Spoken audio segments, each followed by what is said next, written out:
这是点了，各位观众朋友，大家好，欢迎您收看藏人行政中央电视台本周西藏华语节目。今天是藏历2145年2月21号，公元2018年4月6号。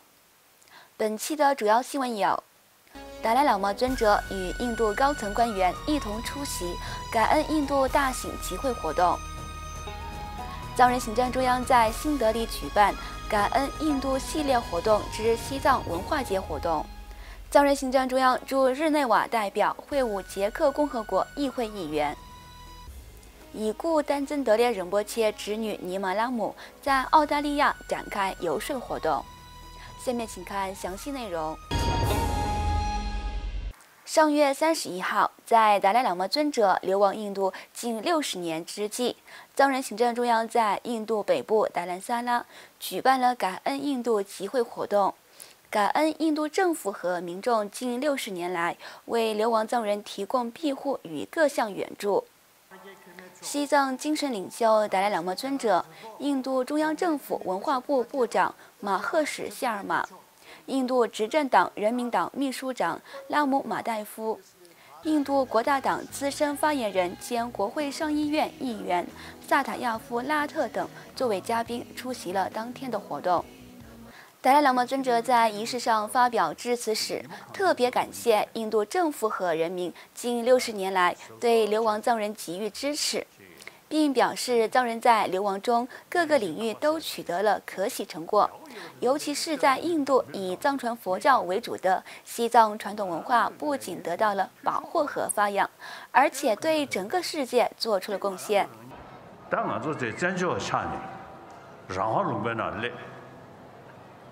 ene zoshi jaga shuma nikdane ngane chigita tunjur jabjo kashinimi lone lotune ta nambe deburia mananzo da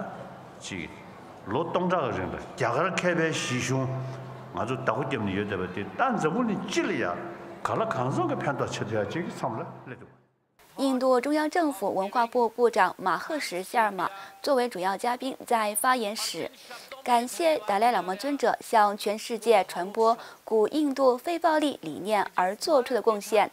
并把印度和西藏的宗教文化融合在一起。同时强调，印度总理莫迪关心着西藏人民，印度人民也支持着达赖喇嘛尊者领导的西藏自由事业。और हमारे प्रधानमंत्री श्री नरेंद्र मोदी जी उसके प्रवर्तक बने हैं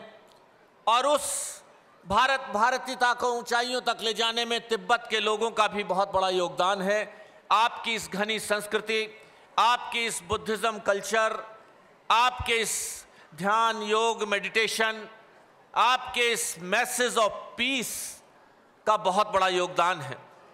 另外，本周一4月2号。藏人行政中央外交与新闻部在首都新德里举办了一场西藏文化节活动。与会的德里地区前首席部长希拉迪克希特女士表示，印度和西藏的关系在这60年来已发展成兄弟情谊。本次活动是为期1年的感恩印度系列活动之一。活动主办方藏人行政中央外交与新闻部在当天的活动开幕式上邀请了藏人行政中央司政罗萨桑格、德里地区前首席部长希拉迪克希特女士等多位嘉宾。德里地区前首席部长希拉迪克希特女士表示，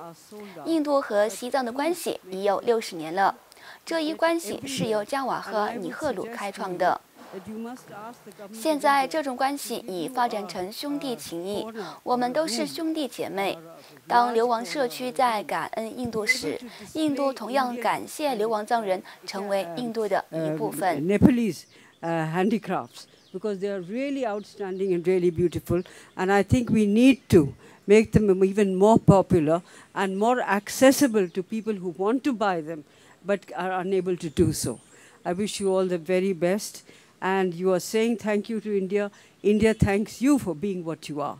接着与会的藏人行政中央司政罗萨桑格指出，印度和西藏之间的关系是师生关系。印度给了我们展示西藏传统文化的机会，我们希望总理莫迪能够带领印度走向成功之路，并强调印度的成功将是我们的成功，我们的成功也将会是印度的成功。Few times that Prime Minister Modi ji talks about Make in India, but the original Made in India is the Tibetan movement, because we were born and brought up here, educated by Indian teachers. Our ancient culture is preserved right here in India, and the democracy that we follow in Dharamsala, in the Tibetan parliament, is also very much an Indian democracy. So hence, being the original Made in India, we want Make in India to succeed, because if Make in India succeeds, then the original Made in India will also succeed, because our success will be your success will be our success. 此外，3月27号至29号，在捷克共和国支持西藏团体成员安德烈女士的陪同下，藏人行政中央驻日内瓦办事处代表欧洲多杰先生在布拉格会晤了捷克共和国部分参议员，并在这场会晤中，欧洲多杰先生向议员们介绍了目前西藏境内的政治局势和上百起藏人自焚抗议事件，并呼吁议员们在议会中尽快组建支持西藏小组，提出西藏问题，以及支持藏人行政中央所秉持的中间道路政策。与会的各议会议员也表示，将呼吁捷克联邦政府同中国政府展开对话时提出西藏问题。请继续收看今天的最后一则消息。西藏康区已故高僧丹增德烈仁波切的侄女尼玛拉姆女士日前在澳大利亚展开了为期2周的西藏问题游说活动，主要介绍他的舅舅丹增德烈仁波切在中国监狱中离奇去世的相关情况。3月31号，西藏康区理塘已故高僧丹增德烈仁波切侄女尼玛拉姆在悉尼科技大学向该校师生介绍了他从西藏逃往印度时先后经历的种种危机和丹增德烈仁波切去世前后的情况，同时介绍了当前西藏境内的严峻局势。尼玛拉姆表示，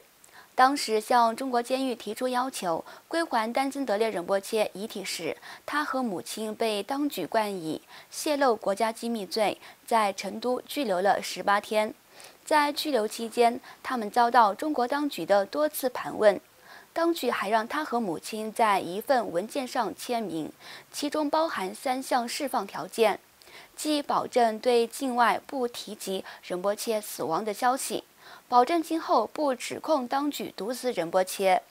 保证不结集民众对仁波切举行超度等法事活动。尼玛拉姆强调，他和母亲断然拒绝签字，最后村干部代替他们签了字，并严格要求按他们的释放条件行事。尼玛拉姆在墨尔本会晤当地华人时也指出，丹增德烈仁波切的离奇身亡事件是西藏发生诸多类似事件中的一列，目前西藏局势更日趋严峻。观众朋友，藏人行政中央电视台本周西藏华语节目就到此结束了，感谢您的收看，我们下期同一时间再会，祝你有个愉快的周末。